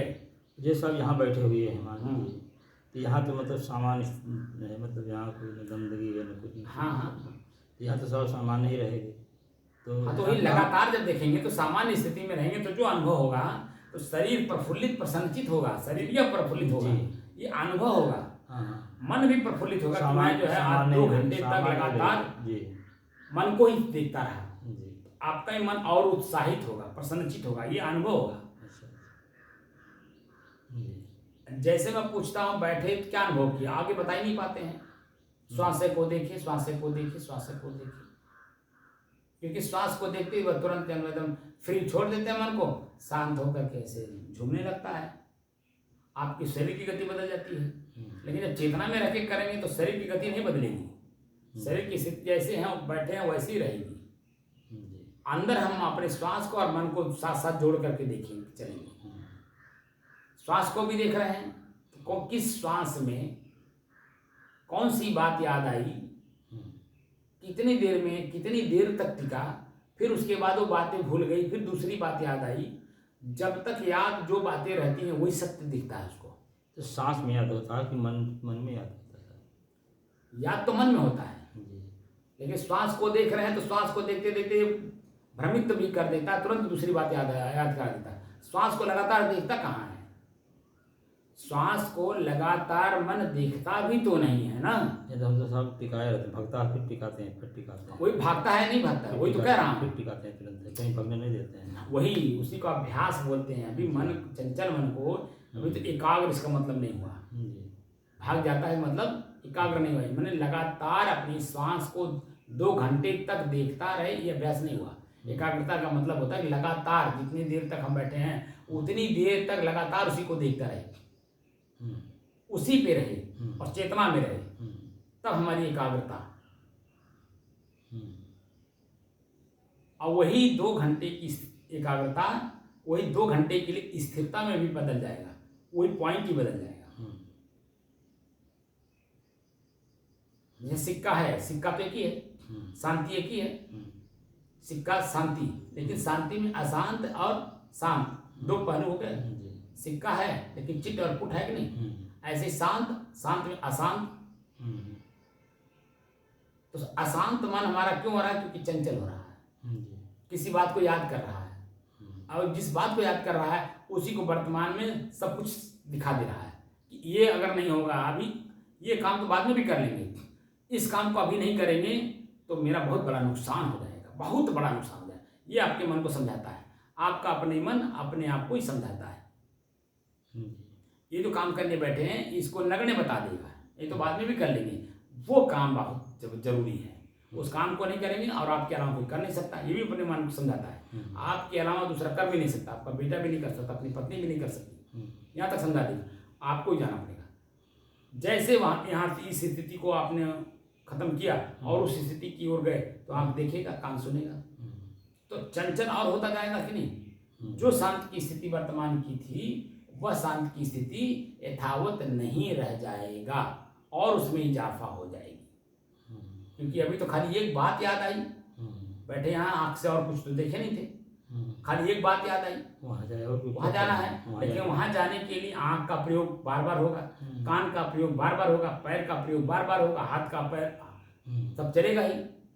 तो जब हम बार बार किसी चीज़ को देखेंगे, चलेंगे, बोलेंगे या सुनेंगे तो हमारी मानसिक स्थिति क्या वही एक ही चीज़ में रह जाएगी। उसमें हजारों चीज़ें इजाफा, सैकड़ों नहीं हजारों की चीज़ें इजाफा हो जाती हैं। तो आप बता दीजिए, जो शांति की स्थिति बरकरार थी, जो हमें वर्तमान में रहना था, उस स्थिति से उठा करके हजारों चीज़ों में जा करके हमें खत्म कर दिया। इसीलिए मैं इस चीज़ को कह रहा हूँ, बार बार जोर दे रहा हूँ कि थोड़ा सा और, अब जब यहाँ तक आप आ ही गए हैं तो आगे भी चलिए। चलना है, अगर चलना है तो हम जितना बताते चलें, शब्द को पकड़ते चलिए। एकाग्र का मतलब था 2 घंटे लगातार आपका मन आपके श्वास पे ही टिका रहे, इधर उधर की कोई बात याद ना करें, कितना भी महत्वपूर्ण हो। अपने मन को समझा दीजिए 5 से 7 या 5 से 9 तक जो है हमें कोई बात कितना भी प्रिय हो, हमें नहीं करना है, नहीं सुनना है, नहीं देखना है, तो नहीं करना है। जब इसको पूर्ण दृढ़ता से अपने मन को समझा देंगे तो 5 बजे से लेकर 9 बजे तक वो कुछ दूसरा सोचेगा ही नहीं, बोलेगा ही नहीं, करेगा ही। तब लगातार 2 घंटा 5 से 7 बैठेगा।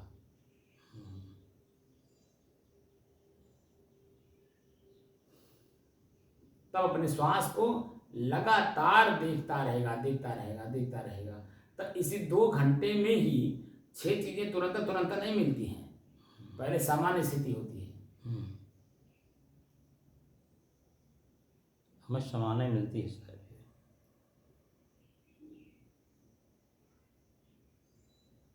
अभी बारीकी में गए कहाँ, अभी तो चंचल मन है, मोटा चीजें भी नहीं ये शांत कर पा रहे, तो बारीकी में कहाँ अभी जा पाएंगे। सामान्य में महसूस होता है नहीं, बारीकी में जब जाएंगे, जब और बारीक बाहर से जब मन हटेगा, जब अंदर जाएगा, इसमें और बारीकियां भी तो आएंगी ना। जैसे ये जो नाक के भीतरी हिस्सा है, ये कभी गीली रहती है, कभी सूख भी जाती है। तो सूख जाएगी तो सूखने का भी आवाज आपको मिलेगा।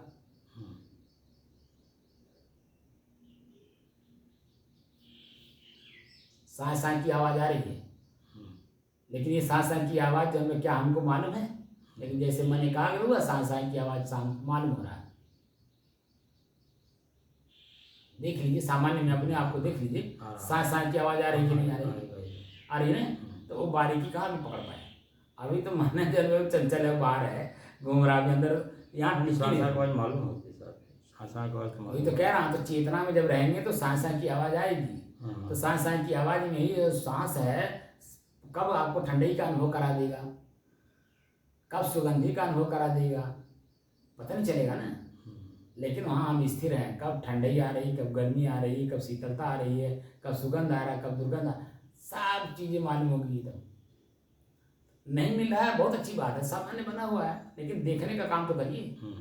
जैसे हम लोग जहाँ बैठे हैं, यहाँ ना कोई सुंदरी आ रही है, ना कोई कुरूपवती आ रही है, ना कोई एक सामान्य औरत, उत्तम औरत आ रही है, ना बेस्या आ रही है।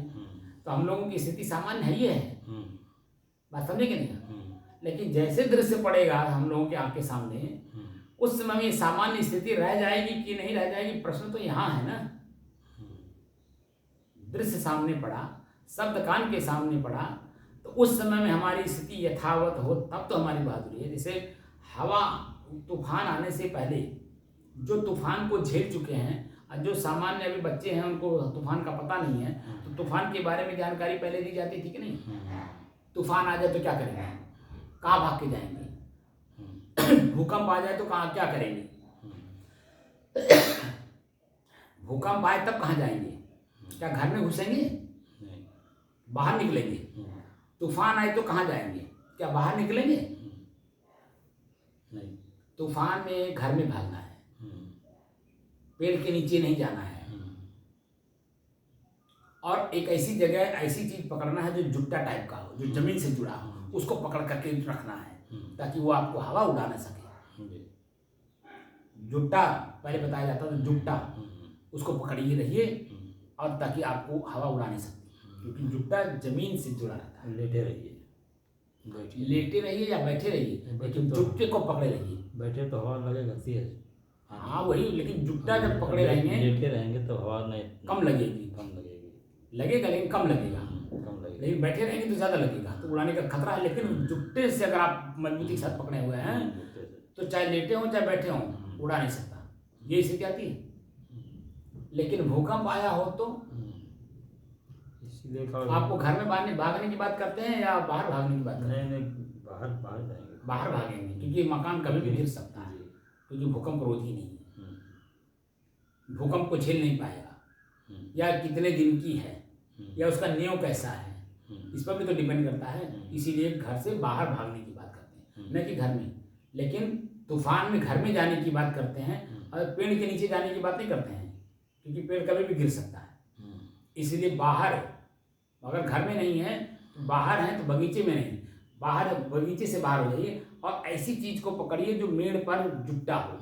पहले हर मेड़ पे जुट्टा होता था नहीं, तो जुट्टे को पकड़ने की बात कही जाती थी। या खन्नक के बगल में, या खन्नक के बगल में जाके बैठ जाइए, तो सो जाइए खन्नक में। हाँ, तो ये भी एक विकल्प था। मैंने जो भी विकल्प उस समय में जिसको समझ में आया वो अपने बच्चों को सिखाता था, पढ़ाता था।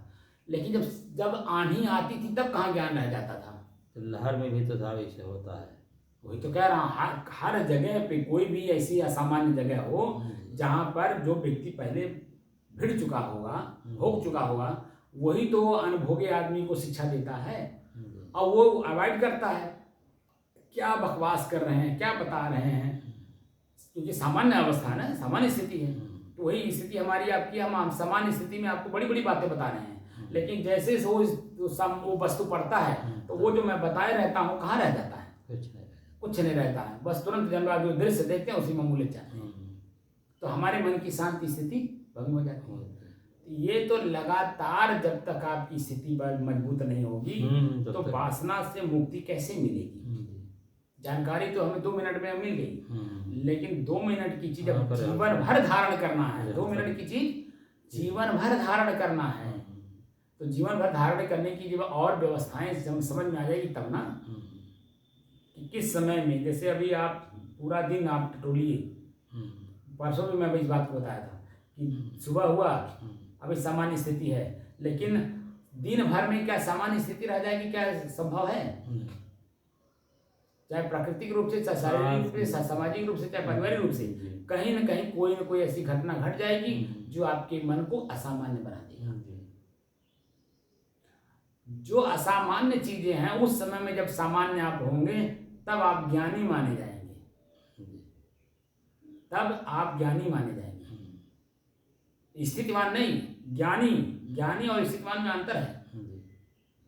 मैंने जो जानकारी आपको हुई थी उसका आपने पालन किया, क्योंकि उस स्मृति में तुरंत आई नहीं, ये चीजें उनके साथ घटी थी या हमारे साथ पहले भी घटा था, हमने इसको आज अब ठीक करे तो आपका ही मन प्रसन्न होने लगेगा। देखो मैं अपने आप को बचा लेगा तो अपने मन प्रसन्न होता है, लेकिन उसे जब डुबा देते हैं तब बदाम पश्चाताप करता है। बचा ले जाता है तो प्रसन्न होता है, लेकिन जब उसी में डुबा देता है तो पश्चाताप में डुबाता है।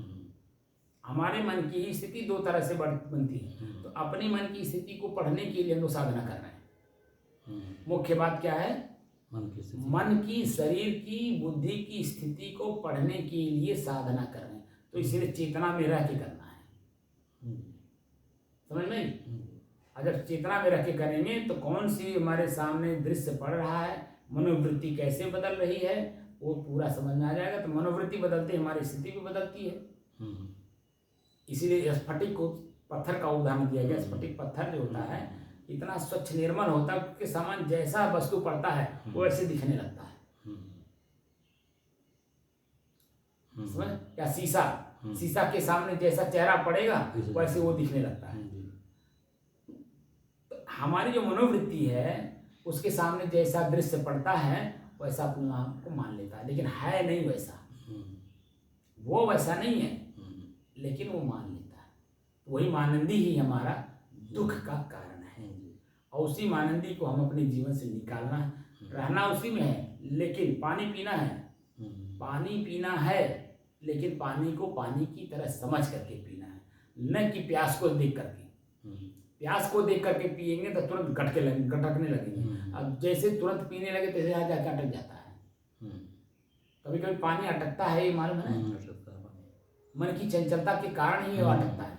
अगर मन शांत हो तो कभी पानी अटकेगा नहीं, क्योंकि पानी को पहले एक घोट पहले लेंगे, गले को सलसल करेंगे, तब उसके बाद लगातार पिएंगे।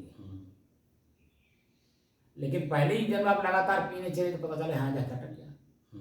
तो यहाँ जब अटके का मतलब होता है कभी कभी प्राण ऐसा होगा कि प्राण फिर निकल जाएगा, ऐसा होता है ना। तो वो स्थिति नहीं आएगी, क्योंकि आप पानी पी रहे हैं, जान के पी रहे हैं।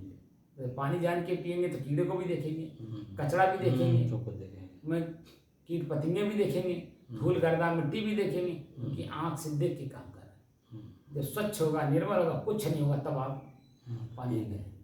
और अंदर लेने के लिए भी जब गला सलसल है कि सूखा है, हमारा ही गला कभी कभी देखिए काफ़ी देर तक रहने के कारण गला सूख भी जाता है, तो अचानक पानी लेगा तो जब वो वहाँ पे अटकने का डर रहता है। इसीलिए पूरे गले को पहले सलसल किया जाता है, सलसल करके तब पानी पिया जाता है। और पानी पीने के बाद हमारी स्थिति यथावत ही बनी रहती जैसे पहले थी। तो हम अपने वासना को अपने जीवन से निकालना चाहते हैं। वासना पूर्ति का सामान भले हमारे साथ ना हो बाहरी दृष्टि से, लेकिन मन के अंदर में है वो सूक्ष्म रूप से। उसको कैसे देख देख करके निकालेंगे, ये विधि यहाँ सिखाई जा रही है। अपने ही अंदर में कितनी सूक्ष्म से सूक्ष्म, अपने अंदर में कितनी गहराई में वासना गड़ी हुई है, उसको देख देख करके निकालने के लिए। क्योंकि जो घर है मोथा का, वो कहते हैं उसकी 7 जड़ें होती हैं। एक जड़ तो आपने निकाल दिया, अभी 6 बाकी हैं। तो आप जैसे एक को निकाल करके घर गए और घर से खेत में दोबारा आए 24 घंटे में, आपने देखा कि जब एक की जगह 6 मोबाइल बैठे हैं। एक को निकाला नहीं कि 6 आपके सामने खड़े हैं, क्योंकि अन्य 6 को आपने देखा नहीं, जाना नहीं, समझा नहीं और निकाला नहीं, क्योंकि दिखाई देते नहीं है। तो 7 खुरपिया से नहीं निकलेंगे साहब ना। मैं क्या कह रहा हूँ, निकलते काहे नहीं। और वह चाहिए उसके लिए 1.5 हाथ गहरे जाता है इतना। कहने का मतलब तो उसका उपाय जैसे खुरपी के जगह पे फरुआ जरूरत पड़ेगा कि नहीं। तो फरुआ का जरूरत धान बोने के बाद तो नहीं करेंगे ना, एक भीतर में गांठ होता। हमारी बात समझिए, धान जब बो दिए उस समय में आप फरुआ चलाएंगे नहीं, तो वही तो रह जाता है। मैं क्या कह रहा हूँ, इसीलिए उसको हमें बार बार निराई करने की जरूरत पड़ती है, क्योंकि फरुआ चला नहीं सकते। और जब चलाना था तो निकाल नहीं पाए थे। जब चलाना था, जब खाली था खेत, बिया बोए नहीं थे, तब तो आपने निकाला नहीं। यही दिक्कत है। उसके बाद खुरपी से निकल नहीं पाए, तो खुरपी से निकालना ही पड़ेगा। तो खुरपी से निकालने का मतलब बार बार निकालना। तो बार बार अब जब हम शरीर में हैं ही, तो जब तक शरीर में रहेंगे तब तक निराई करनी पड़ेगी सुबह शाम। जैसे घर में हैं तो प्रतिदिन सुबह शाम हमें झाड़ू लगाना ही पड़ेगा। सुबह शाम अगर झाड़ू नहीं लगाएंगे तो अपने ही मना कहेंगे यार यहाँ भी धूल है, यहाँ भी गड्ढा है, यहाँ भी मट्टी है, यहाँ भी जाली पड़ा हुआ है। दुनिया भर की चीज़ें आँख देखेगा तो मन बनेगा, लेकिन जब झाड़ू लगा देते हैं मन प्रसन्न होता है, तो उस पर मन नहीं जाता, फिर दूसरे काम पे मन लगता है। ऐसे हमें वासना कितने प्रकार की है, एक ही वासना खाली स्त्री वाला नहीं है। नहीं, वासना सभी वासना, बहुत चीज़ों की वासना है। चाहना ही वासना है, और चाहना किसी की हो सकती है, किसी की चाहना होती है। इसीलिए कबीर साहब कहते हैं जो तू चाहे मुझको छाड़ सकल की आस, अब मुझे ही ऐसा हो रहा सब सुख तेरे पास। मुझे ही ऐसा, मुझ मतलब मैं जैसा हूँ, मेरे में कुछ है ही नहीं, चाहना नाम की कोई चीज़ें नहीं है, मैं तो स्वतः जैसा हूँ, जैसा हूँ ऐसा हो जाए बस।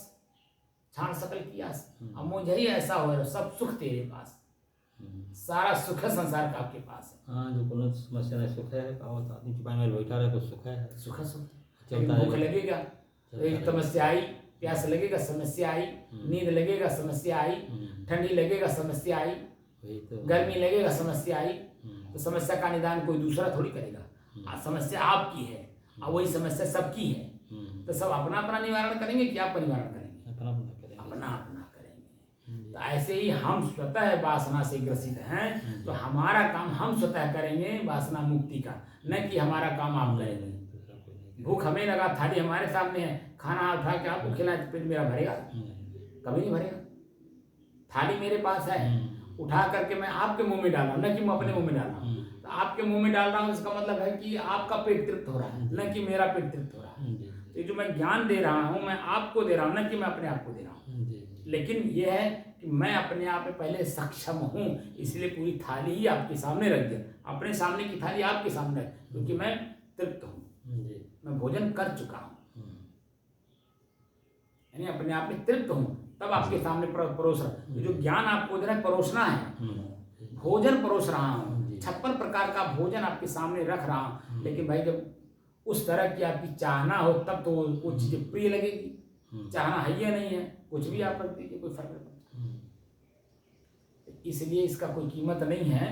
कीमत तो तब है जब हम प्रयोग करेंगे। इसलिए चेतना में रह करके श्वास को देखिए, चेतना में 2 घंटे तक लगातार चेतना में रह करके श्वास को देखिए, तो जो बारीकी बताया हूँ वो बारीकी समझ में आ जाएगी। और हमारी स्थिति 2 घंटे के बाद जब आप उठेंगे ना, आपका मन प्रसन्न रहेगा कि आज मैं सोया नहीं, आज मैं अचेतन अवस्था में नहीं था, चेतना अवस्था में था। नींद का मतलब क्या होता है? अचेतन अवस्था। और जागृत में श्वास को देखने का मतलब चेतन अवस्था।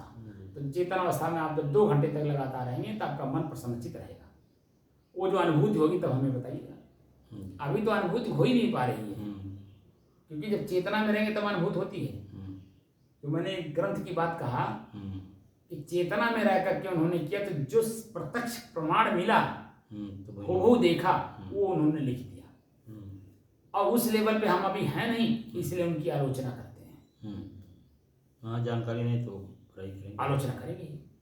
आलोचना क्या, बुराई करते हैं। वो ग्रंथ खराब है, वो ग्रंथ खराब, फलाने खराब है, फलाने खराब। अपने खराब नहीं बताते हैं। अपनी खराबी समझ में आए तब ना आपको हम अच्छा माने। हम अपने खराब, अपने को तो देख नहीं रहे। अपने को जब देखना प्रारंभ करेंगे तो दूसरे की तरफ देखने का कहीं सवाल है? कोई नहीं। हम आपकी तरफ देख रहे हैं, इसका मतलब हम अपने को नहीं देख रहे हैं। अपने को देखने के लिए साधन की जरूरत पड़ती है, शीशा। और शीशा सबसे बड़ा निंदक है। और निंदक आपका कर्म आपको दिखाता है, आपका भाई, आपका पत्नी, आपका शरीर।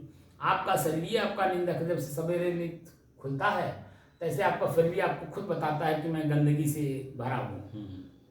तभी तो मुंह धोते हैं, आंख धोते हैं, शरीर नहलाते हैं, टट्टी करते हैं, पेशाब करते हैं। ये सब गंदगी तो है।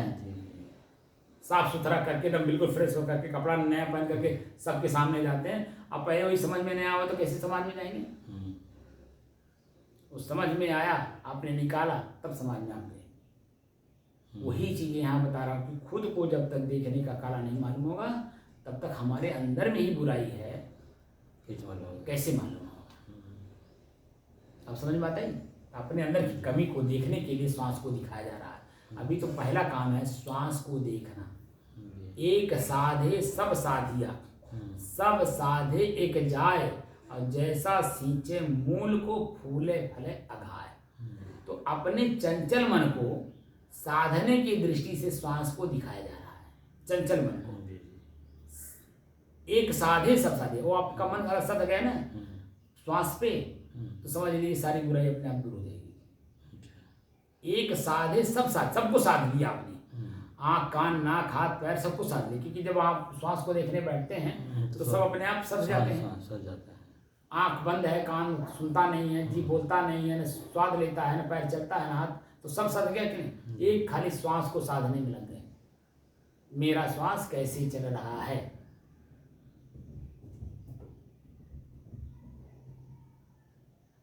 और अगर आप श्वास को साधने में नहीं लगे तो एक एक करके किसको किसको साधेंगे?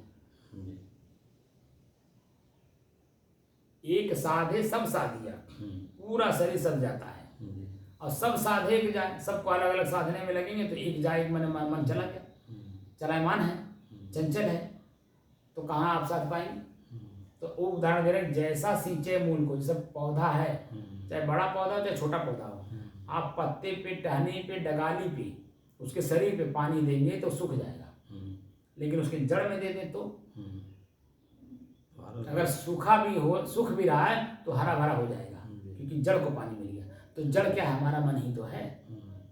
हमारा मन हमारे बस में नहीं है, यही सबसे बड़ी समस्या है हमारा, हमारे बस में नहीं है।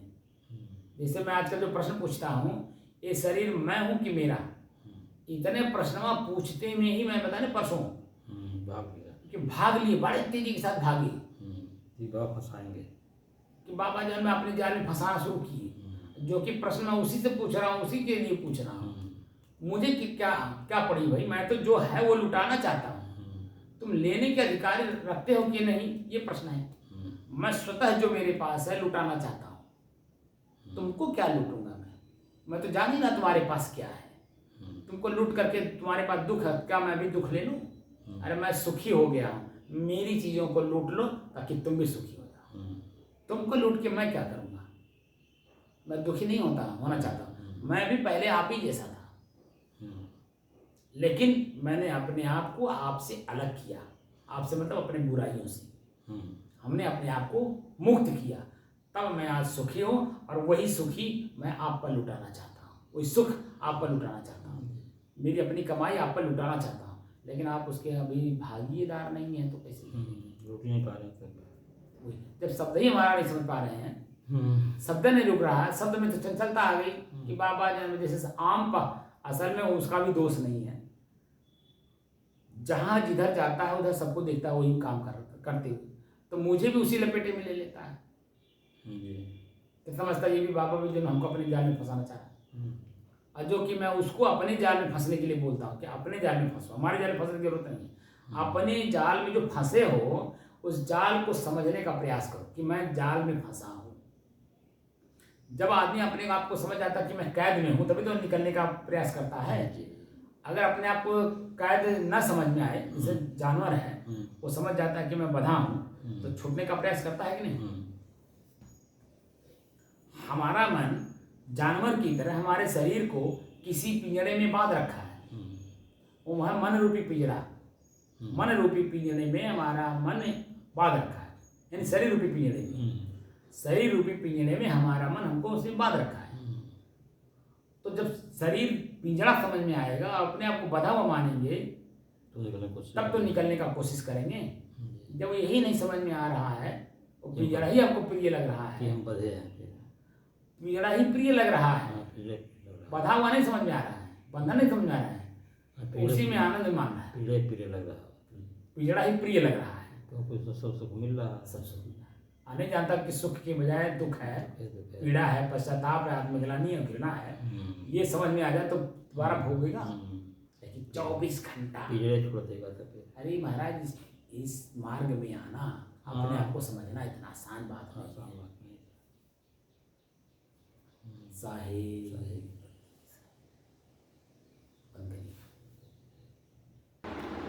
तो श्वास को देखने का मतलब समझे, जो 1 घंटा 33 मिनट तक जो मैंने विकल्प उसका जो ऑप्शन बताया, वो ऑप्शन समझ में बात आई। एक बात को मजबूत करने के लिए इतने ऑप्शन हमें बताने पड़े।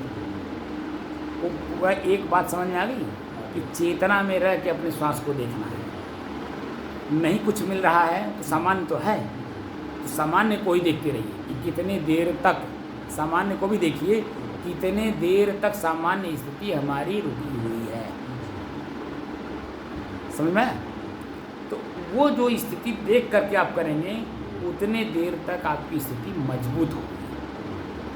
मजबूत होगी नहीं हुई, उतनी देर की स्थिति आपकी मजबूत हुई, क्योंकि देख करके काम आप करें। जैसे खेत में इसमें अभी आप धान बैठवाए तो देख करके बैठवाए ना, कि आँख को पट्टी बांध के बैठवाए हैं, देख करके। तो आँख खोल करके किए कि नहीं? तो आँख खोल करके देख के किए तो जब कहाँ कितना धान बैठाया जा रहा है, कितनी दूरी पे बैठाया जा रहा है, ये बात समझ में आई कि नहीं? खेत में पानी है कि नहीं धान बैठाते समय, और कहाँ पर कितनी पानी है, ये भी समझ में आया होगा। लेवा क्यों मारा जाता है? इसलिए मारा जाता है कि पानी बराबर हो, ज़मीन बराबर हो। खर खत्म हो जाए, खर दब जाता है, मट्टी जो है बराबर हो जाती है, हर चारों तरफ की मिट्टियाँ बराबर हो जाती है, उसमें पानी जो है चारों तरफ बराबर हो जाता है ना। तो जब हम लेवा मार करके धान बैठाने चलते हैं तो देख करके बैठाते हैं कितनी दूरी पे बैठाना है और किस दिशा में जाना है, पूरब जाना पश्चिम जाना है, क्योंकि हम पीछे मुड़ते हैं, धान आगे बैठाते हैं चलते पीछे हैं। ये नहीं कि जान भाई आगे धान बैठाते हैं तो आगे आगे जाते हैं, वही समझ में आया ना कि धान दब जाएगा उखड़ जाएगा, ये बातें समझ में आ रही, इसलिए हम पीछे चलते हैं, धान आगे बैठाते हैं और पीछे चलते हैं, है ना। और काम करते हैं तो आगे चलते हैं पीछे नहीं देखते, आगे से आगे ही बढ़ते हैं, लेकिन धान में पीछे चलते हैं। इसी तरह से हमारी मन स्थिति हमारे समझ में आ जाती है कि मैं क्या कर रहा हूँ। उसमें 6 प्रश्नवाचक चिन्ह लगने हैं, क्या, क्यों, कैसे, कब, कहाँ, कौन, और इन्हीं प्रश्नों को बार बार भी लगाना है, तब जा कर के जो सूक्ष्म से सूक्ष्म हमारी वासना हमारे अंदर में उगड़ी है वो समझ में आएगा, धीरे धीरे निकलेगा, ठीक है ना। साहेब बंदगी साहेब।